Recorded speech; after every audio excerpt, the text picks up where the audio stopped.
golfing history can boast some legendary figures, pioneers of the game who shined on the course and helped create the special sport we know today. Simon Holmes, Golfing World's resident coach, has been analysing the achievements of some of the great icons of the game. Today it's the turn of the one and only Jack Nicklaus.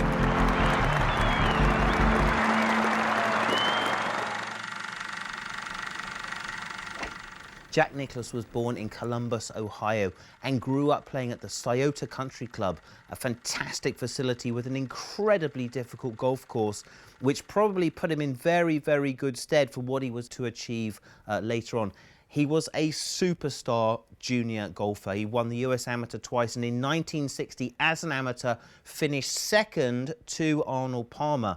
And it was an interesting changeover perhaps that year. That was the last year really of Ben Hogan and Hello World from Jack Nicklaus. Well, Jack Nicklaus went on to win pretty much everything, but what he did in the majors is truly exceptional. 154 consecutive majors he played in, 18 victories, 19 second places, 9 thirds, 53 top fives. That's a third of all of the tournaments. 73 top 10s. So he absolutely dominated this particular time period for 36 years. An incredible run, amazing scenes. You know, that Masters victory that he had over poor Ballesteros, just an astonishing spectacle. So for Nicklaus, he focused on the majors more than anything else, and he dominated that scene. So for him, that was the excellence. His best was the best. In terms of his golf swing, he was a very powerful man, very, very strong lower body. Very, very deliberate technique, you know, very much not a Lee Trevino homemade swing, but very much given the instructions. He had a routine that he followed. He had a way of hitting that he worked on all the time. So very much a sort of a coached golfer.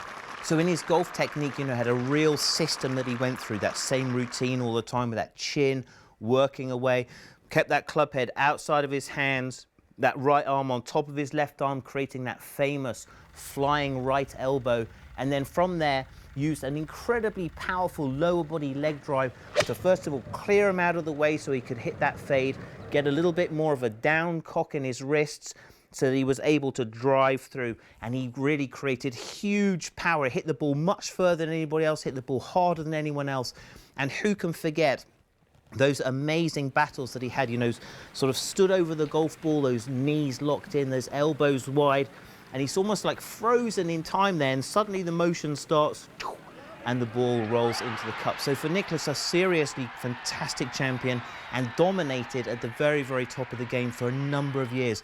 But interestingly enough, for sort of us who are interested in golf instruction, he wrote some really fantastic golf books.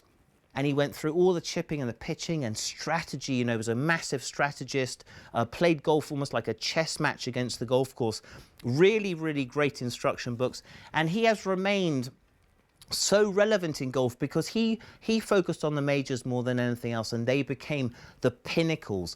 Tiger Woods, the superstar golfer, focused to try to beat Nicklaus's record. That's his goal. And now it's going to be a contest to see if Tiger can actually beat Nicklaus's record. But for Nicklaus, I think, you know, his best was the best. And when he walked onto the driving range, he knew he was the best. And the big advantage was everyone else knew that he was the best. And that was just how he liked it.